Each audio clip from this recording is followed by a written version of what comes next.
Han Santos nga Ebanghelyo para ng adlaw Agosto 27 tuig 2026 Huwebes han ika karuhaan kag usa nga semana han katuigan adlaw hin pagdumdum kan Santa Monica Heroe ni San Agustin. Kinuha ni dahan Ebanghelyo sumala kan San Mateo Kapitulo 24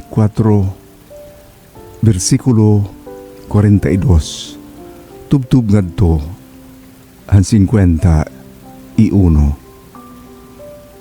Nagsiring Jesus san iya mga tinunan. Sanglit pagbantay kay diri kamo maaram kung san-o nga adlaw an pagkanhihan iyo Ginoo.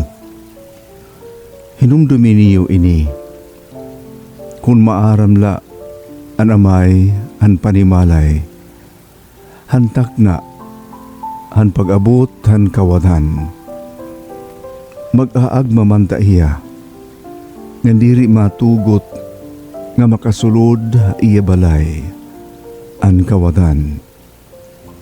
Sanglit tungod hini kinahanglan nga dayuday andam liwat kamo kay maabot an anakan tao hatak na nga diri niyo hiya pamumulaton.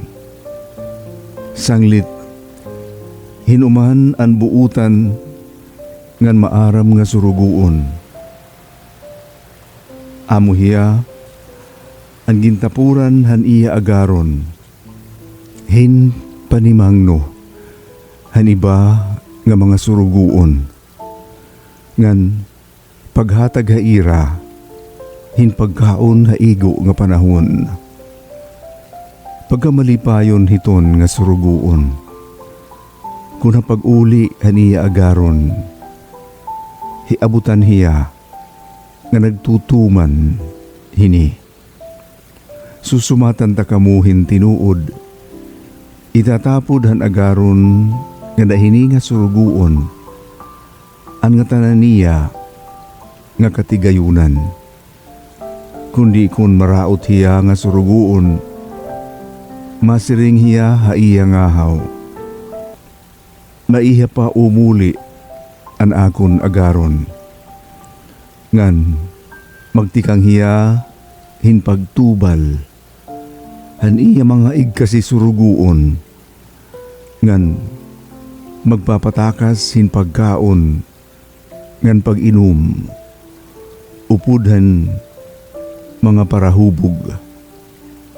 Niyan mauli an agaron hininga suguon haadlaw nga waray niya pamumulata ngan hatag na nga diri hiya maaram.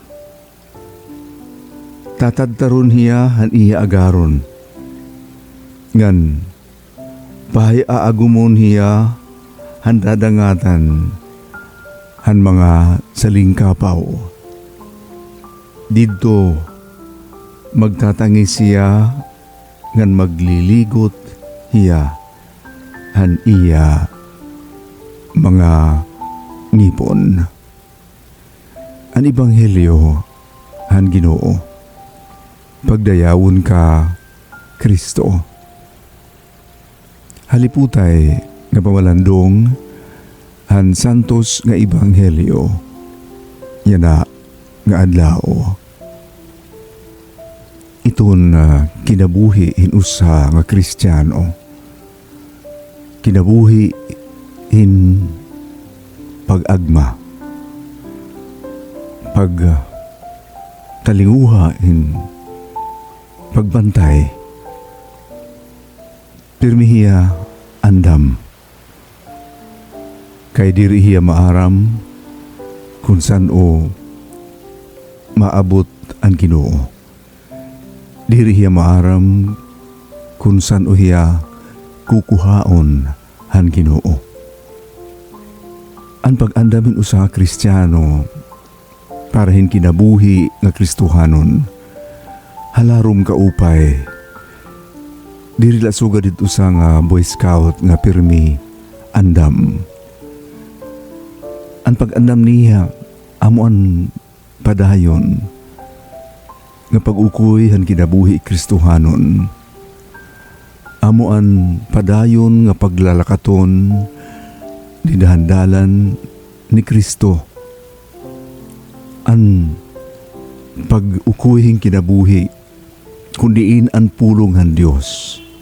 Dayuday nga iya sinasaksihan bisang pahabot nga hin mga kakurian, mga kaluyahan, ug bisan pa mga kapakyasan. Ang tao nga binunyagan naglalakaton di dahandalan ni Kristo, kundiin ang pulong han Ginoo natutuman di dahan iya kinabuhi matag adlaw. Ilabi na gud ang pagpatsirang hanggugma ni Kristo di dahan iya kinabuhi.